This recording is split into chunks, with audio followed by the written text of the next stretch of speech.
আসসালামু আলাইকুম, কেমন আছেন সবাই? আজকে আমি এই সুন্দর কেকটা বানিয়েছিলাম। আর এই কেকের মধ্যে যে টপারগুলো আমি উপরে ইউজ করেছি, এইগুলা সবগুলো আমি বানিয়েছি মডেলিং চকলেট বা চকলেট পেস্ট যেটা হয় ওইটা দিয়ে। তো অনেকেই মডেলিং চকলেট বানাতে পারে না, এবং বানাতে পারলেও ওই মডেলিং চকলেট দিয়ে টপার বানানোটা কিন্তু ফন্ডেন্টের মতো এতটা ইজি না। তো ওইদিন আমি একজন আপুকে দেখতেছিলাম, উনি মডেলিং চকলেটের রেসিপি শিখাবে, আর কিছু টপার বানানো শিখাবে, কিছু ফ্লাওয়ার শিখাবে। ওইটার জন্য উনি প্রায় 1000 টাকার উপরে চার্জ ধরছে আর কি ওনার ওই ক্লাসের জন্য। তো আমার পেজে যারা আছেন তারা যদি এই মডেলিং চকলেটের রেসিপি এবং এই টপারগুলো আমি কিভাবে বানিয়েছি ওইটার ভিডিও চান, তাহলে আমাকে অবশ্যই কমেন্টস করে জানাবেন। আর আমার এই ভিডিওটা যদি 100+ শেয়ার হয়, তাহলে আমি আপনাদের সাথে ওই রেসিপিটা শেয়ার করব ইনশাল্লাহ। আমার ভিডিওগুলোতে আলহামদুলিল্লাহ ভিউ ভালো হয়, কিন্তু তেমন বেশি শেয়ার হয় না। তো আমি নিয়ত করেছি যে আমার এই ভিডিওটা 100 শেয়ার হয়, তাহলেই আমি ওই রেসিপিটা এবং এই টপারগুলা বানানো একদম ফুল ডিটেলসে শেয়ার করব, যে আমি কোন টপারটা কিভাবে বানিয়েছি। তো আপনারা বেশি বেশি করে আমার এই ভিডিওটা শেয়ার করে দিবেন। আর আমার ভিডিওটা শেয়ার করলে যেটা হবে, আপনাদের যারা ফ্রেন্ড লিস্টে যারা আছে তারাও আমার পেজটা দেখবে। তো সেক্ষেত্রে আমার পেজের ফলোয়ার বাড়বে, এই জন্য আর কি। আর শেয়ার দিলে, লাইক কমেন্টস করলে তো এতে করে কোনো টাকা পয়সা খরচ হয় না। তো এটা তো একটু একটা পেজের ইমপ্রুভমেন্টের জন্য করাই যেতে পারে। আর অনেকেই যে আমার অনেক ভিডিওতে এসে বলে যে ফলো ব্যাক পাবেন, এটা ওইটা, এইসব কমেন্টস অ্যাকচুয়ালি করতে হয় না। যাদের পেজ আছে, আপনারা যদি অন্যের পেজে গিয়ে বেশি বেশি লাইক কমেন্টস শেয়ার করেন, তাহলে দেখবেন যে অটোমেটিক্যালি আপনাদের পেজের রিচ বাড়বে। এটা আমি দেখছি, আমি নিজে।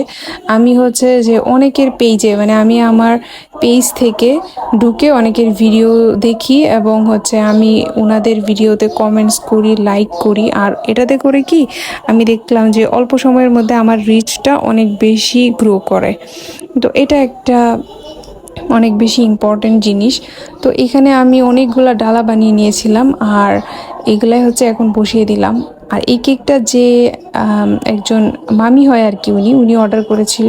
তো উনি আমাকে বলছিল যে বেবির ড্রেসের কালারের সাথে মিল রেখে কেকের কালারটা করতে। তো বাবুর ড্রেসের কালারটা এরকমই ল্যাভেন্ডার ছিল, ল্যাভেন্ডার আর সাদার মধ্যে ছিল। আর আমি এই থিমটা মাথায় রেখে আর ওর ড্রেসের কালারটা মাথায় রেখে এগুলা করেছি।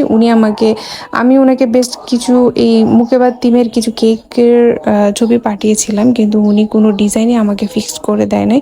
উনি বলছে যে ওনার রিকোয়ারমেন্ট এবং ওনার চাহিদাটা আমাকে বুঝিয়ে বলছে যে এরকম এরকম দরকার, আমি যেন আমার ইচ্ছা মতো করি। যেহেতু আমার এখানে একটা সুযোগ ছিল আমার মনের মাধুরী মিশিয়ে করার, তো আমিও ওইরকম ভাবেই করেছি। দেখা যায় যে এগুলো যেহেতু হাতের কাজ, একদম নির্দিষ্ট ফিক্সড করে দিলে ওইটা আসলে একটু প্রবলেম হয়ে যায়, সবসময় সবকিছু এতটা করা যায় না। কিন্তু নিজে যদি একটু স্বাধীনতা থাকে, সেক্ষেত্রে কিন্তু অনেক কিছুই নিজের মনের মতো করে করা যায়। তো এখানে এই টপারগুলো বানাতে কিন্তু অনেক সময় লেগে গেছিল। আর আমার ফন্ডেন্টের কাজই বেশি করা হয়, কারণ চকলেট পেস্টটা কিন্তু 15 দিনের বেশি বানিয়ে স্টোর করা যায় না। এজন্য আমি ফন্ডেন্ট দিয়েই কাজ করি। ইজি হয়, কিন্তু চকলেট পেস্ট দিয়ে কাজ করাটা কিন্তু একটু কঠিন।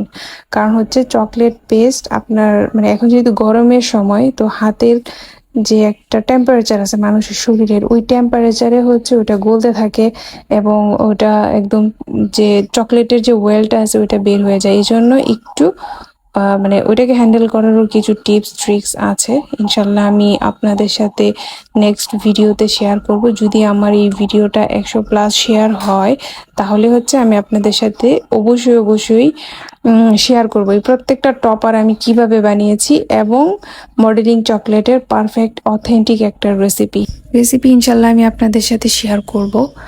আর এই টপারগুলো বানানো ট্রিকি তো বটেই, কিন্তু যদি সব ধরনের টিপস ট্রিক্সগুলো ফলো করেন, তাহলে আপনাদেরগুলো পারফেক্ট হবে। থ্যাংক ইউ এতক্ষণ ভিডিওটা দেখার জন্য।